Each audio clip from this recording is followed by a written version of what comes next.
Hi, how do I know Malinda Musi? Well, here's the story. Linda and I are first cousins. I, of course, am the youngest of 43 first cousins. Hard to believe. Our grandparents decided to fornicate 15 times to have at least 15 children. And then those 15 children had 43 children. Linda and I are one of those 43 first cousins. How lucky can we be? I'm so honored to be asked to say something about my cousin Linda. There aren't that many cousins left. Many of them have passed, and the cousins that are left have become much closer. Linda and I have had many dinners and lunches, and I know even though I'm the youngest and there's just a few years between Linda and I, it doesn't seem like there's that many years between us as it did when we were younger. My parents never really told me that much about the family, but the one thing that I did know is that my parents, Abe and Esther, loved Linda, Sherry, and not especially, but Harvey, because Harvey was the son that my dad never had. I'm very, very lucky to call you my cousin, my smart cousin, my brilliant professor. I love you. Happy 80th, and may you have another 80 years of health, happiness, and lots of love. Happy 80th. Good morning. Happy birthday. I can't believe it's been 30 years since we first met. My roommate at the time was a student of yours, and we met because I had just lost a friend who had died of AIDS, and you were dealing with a friend who was suffering. And we met for lunch, and we bonded over death and dying. And that started a 30-year friendship. And we soon found out that we loved going out to dinner, we loved movies, we loved drinking coffee and talking for hours, and we loved taking day trips. And over the years, we have solved a lot of problems of the world. Unfortunately, no one really wants our opinions. But most of all, the two biggest things is we love to laugh. We could sit there and laugh over anything, a bad movie, politics, you name it. But mostly, another thing we found in common was our love of dogs. So Malinda was instrumental in me getting my first dog, which was Oscar, who I had for 13 years, and he was the joy of my life. And she made me realize that I never want to live without a dog, and that's why I have Sadie, that's my new dog, who just adores Linda as well. Right, pretty girl? And I still can't believe that you are the age you are. I'm not going to say it out loud. But we've been celebrating for a long time. You were there at my graduation, my 40th, my 50th, my 60th, and here we are. So happy birthday, and I hope I'm here for all the rest of the birthdays and we can continue to celebrate. All right, I love you. Happy birthday. Hi, Malinda. Happy birthday. It's Norma Bolden. We met in the 80s, and now we are 80. So that's a good thing. We met in a family therapy class where you told wonderful stories that made us all not just laugh, but think a lot. And you're still doing that with your wit. You're the best conversationalist I know, and a really good friend, and a wonderful person to meet at Apple Walnut Cafe. I hope you have a wonderful birthday and a great year. Much love. Harley, do you know it's your next door neighbor Melinda's 80th birthday? Can you say hi, Malinda? I'm going to give you a treat for her birthday. say thanks for being my next door neighbor, and thanks for all my doggy friends that I see every day. Have a happy birthday. From Mommy and Daddy too, Phyllis and Don. Hey Linda, just want to wish you all the best on this special birthday. Also just want to say that it has really been a pleasure and just wonderful knowing you all these years. You've always been somebody that I knew I could count on and has been there, and I just really value your friendship. And I look forward to spending many more years with you and celebrating many more birthdays with you. So again, all the best. Happy birthday and take care. Love you, Linda. Bye-bye. Hi, Linda. It's a special day today because we are honoring you. Your friends and family are delighted to be part of this celebration. We love you because your humor is wonderful. Your sense of self is beyond compare, and all of the things you do for others are definitely noted by those who love you and know you. I am delighted to share the day with you, and I'm happy to share a photo of you taken 21 years ago. As you can see, you haven't changed one bit since the day this was taken. Continued success in life I wish you, and I hope that you enjoy today's special event as much as we will. Lots of love, Marcia. Hello, Aunt Linda. This is Brian, your nephew. I am 50 years old. I met you when I was born, June 3rd, 1972. Love you. Happy birthday. Hi, Auntie Linda. Happy birthday. We wish you a very special celebration. We love you so much and can't wait to be all together. Hi, Malinda. Happy birthday. Congratulations on turning 80. We've been friends since I started at CCP in the 1970s. And I have so much to owe you over that time. Perhaps the first thing was your generous gift of the best office at CCP on the best hallway, where I could be there with Marcia and you and Heidi and DeVito and others. In addition, I always think of you about how generous you were sharing your philosophy of life and your many pearls of wisdom. But especially, I think about how you, in your life, were able to take lemons and make them into lemonade. And I think that you were a role model for me and probably one of the best role models ever. Happy birthday. Hi, Aunt Linda. It's Franny, your niece, your surrogate niece. I just wanted to wish you a very happy 80th birthday. I am so happy for you that all of your friends and family will be joining you for this marvelous celebration. In honor of you, you deserve so much love and honoring this day. And I wouldn't have missed coming here for anything. And I'm just so happy to be able to celebrate what you've meant to me just by joining you and letting you know how important you've been in my life these last 30 years since I met you through Sherry. And you truly are my aunt. I know you've said I'm kind of the daughter or niece you've never had. You're certainly the aunt I've never had. And I love you probably as much or more even if you're not blood, as though you were blood. That's how much I love, admire, and respect you. I can't tell you what you've meant to me in my life.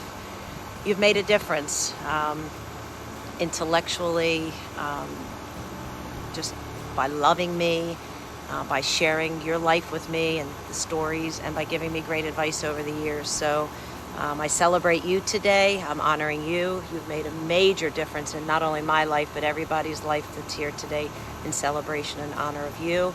And I just wanted to wish you a very happy 80th birthday. You mean the world to me, and you've made a huge difference in my life. And I love you with all my heart. I love you, and happy 80th, Aunt Linda. Can't wait to see you and everyone else. Bye. Happy 80th, Aunt Linda. I love you. We all love you. you, and happy birthday. Happy birthday, Linda. I hope everything is going well. I met Linda back when I was a student. Very lost, very angry kid back then. She was a professor of mine for developmental psychology. And ever since then, she has just become a mother, a mentor, and a lifelong friend. And I don't think I'll be in the position I am mentally without her. She has helped me and many others tremendously. And for that, I'm forever grateful. Thank you. Have a good birthday. Happy 80th birthday, Linda. Happy 80th birthday, Linda. Linda and I became good friends when I worked for McGraw-Hill and she was a psychology professor at the Community College of Philadelphia. She became a really great friend of our family when she gave us our dog, Sophie, who we had for 18 and a half years. Linda, you're a very special friend and a very special person, and we hope you have a wonderful 80th birthday. You deserve it. Hi, Linda. Happy 80th birthday. I've known you for over 40 years. You've been a wonderful friend and maybe even a better mentor in many aspects of my life. So thank you, I love you, and many more happy birthdays. Hey Malinda, happy 80th birthday. Thank you so much for including me in the celebration.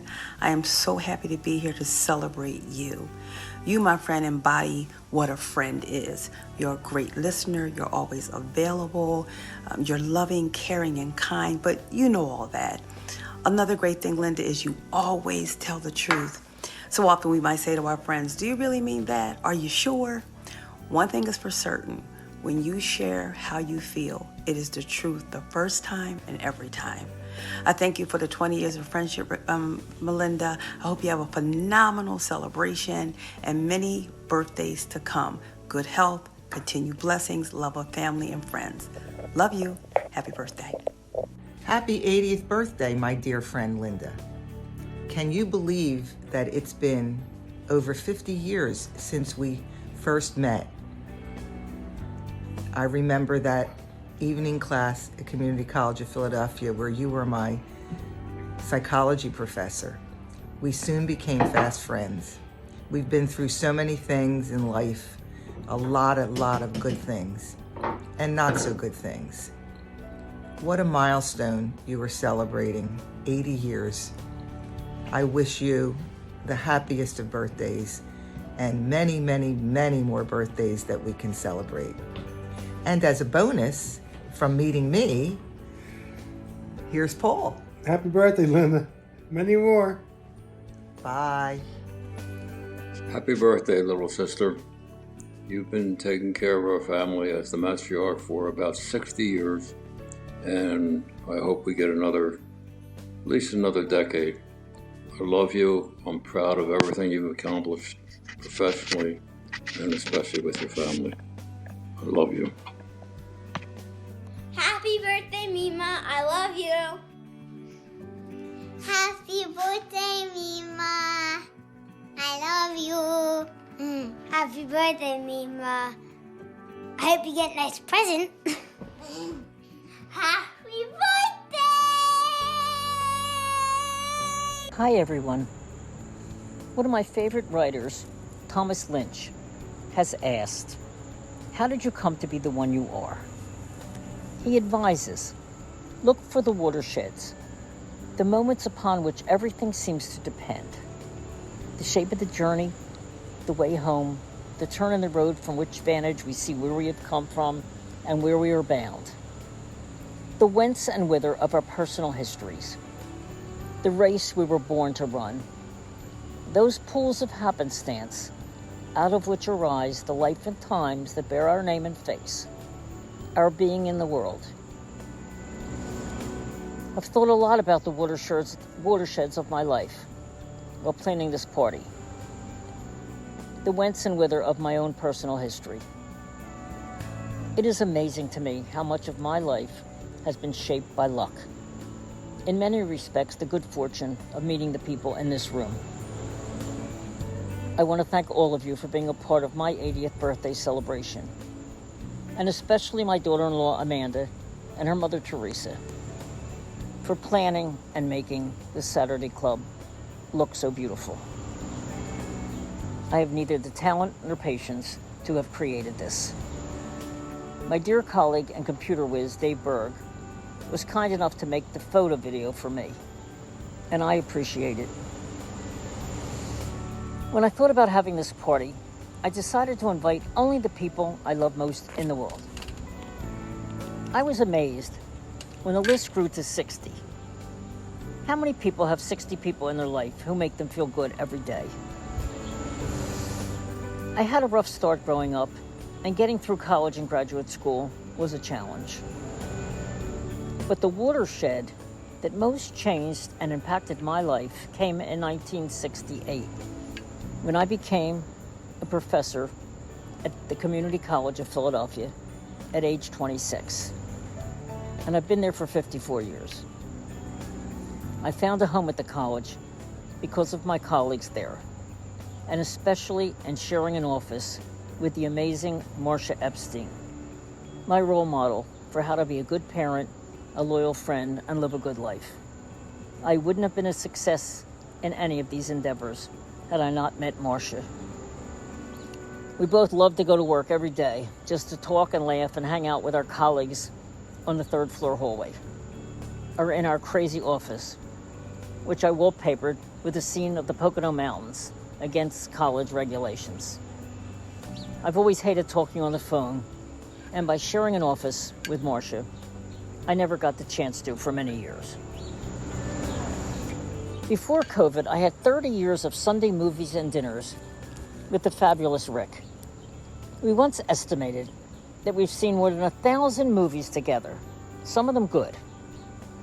I still say The Gunfight at the OK Corral is the best movie ever made, but he will never agree to that. Rick is the person who knows me better than anyone on the planet, and he keeps secrets. Lee was a student of mine at CCP, and we've been great friends so long that she knew my first 2 dogs, Pepsi, a beagle, and Sean, a mutt, the first of the 24 dogs I personally cared for and loved, not counting the dozens I fostered and sent on to forever homes.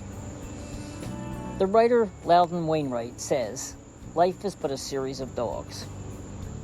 Probably the only thing that makes me unhappy at 80 is that I won't have any more dogs in my life other than the 4 I now have, though I'd kill for another beagle. I've been turned down 3 times in the last year by beagle rescue groups because of my age. I think Pepsi loved Lee as much as I do because of her endlessly sound judgment. For over 50 years, I have never made an important decision about anything in my life without running it by Lee. My friend Jules is here. In 1975, as a McGraw-Hill Book Company salesman, he introduced me to the McGraw-Hill psychology editor, who bought my first book, thus leading me onto a new career path. Definitely one of the major watersheds of my life, one that made me a published author. In gratitude, I gave Jules a foster dog, Sophie, a beagle, who lived an astonishing 19 years and never quite got housebroken. Barbara and Barry are the friends everyone needs. They are the folks who will drive you to the hospital at 6 a.m. for a procedure, of which I've had many, and even pick you up. And the best dinner you'll ever eat will be at their dining room table. And don't even ask about Barbara's roasted peppers. Irv, Andrea, Teresa, and I love having Barry as a part of our sometimes winning Tuesday night trivia team. In truth, I would not have had a happy life if not for my smart, funny, handsome, and talented son, Jared. I once asked him if I had been a good mother. He answered, "I'm not in jail, am I?" A low bar, to be sure. But I must have been a good mother because he used exceptionally good judgment when he married the beautiful Amanda, a perfect wife, daughter-in-law, and mother. And he is a great dad to my wonderful grandchildren, Peyton, Ryder, Colson, and Cora. Together, Amanda and Jared have created a truly happy family. And no small thing, Jared is gainfully employed and not in jail. You know, it is from Marcia that I learned the secret of parenting. Do everything you can to help your children every day of your life. It's that easy. This is what I've tried to do. This will embarrass Jared, but darling, you are the love of my life.